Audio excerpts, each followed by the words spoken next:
The wise man said, number one, he has made everything beautiful in its time. Isn't that something?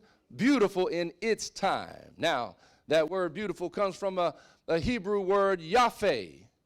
And it simply means appropriate. It means fair. It means fitting. It means something that is well put together.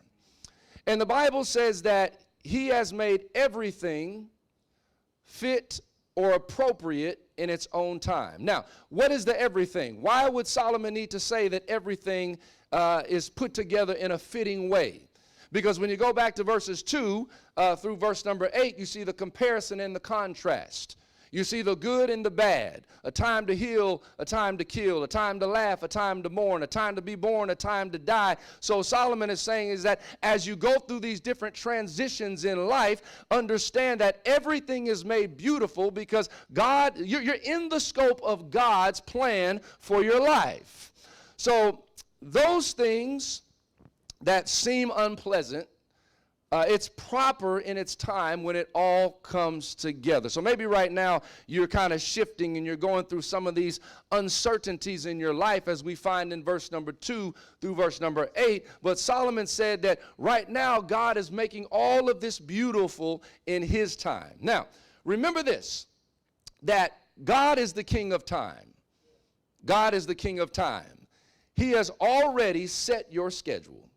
So whatever it is that you may be struggling with or going through or experiencing, God has already set that up. We breathe on his time. We wake up on his time. Our heart beats on his time. We see on his time.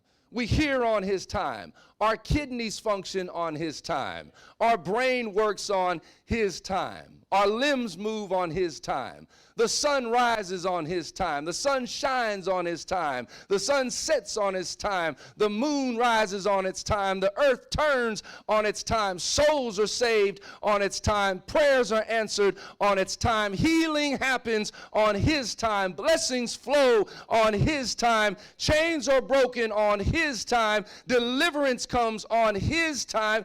Everything happens on God's time. And when you can get to a place where you stop trying to figure out what God is trying to do in your life, you will have a peace that surpasses all understanding. Because the Bible says, my thoughts are not your thoughts, and my ways are not your ways. Look at your neighbor and say, neighbor, you have to go through to get through.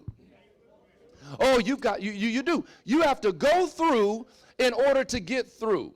If you're going to get through the passing of time, you've got to go through some things. It doesn't matter what you look like, how much money you have, your educational background. All of us are going to go through the same things. Thank you for watching the video. Tune in Sundays, 9:30 a.m. Central Time to view our channel. Take a second and hit that like button, and don't forget to share it with all of your friends and family. My name is Brandon Holt, minister to the Connect Church of Christ, and I look forward to meeting you. God bless.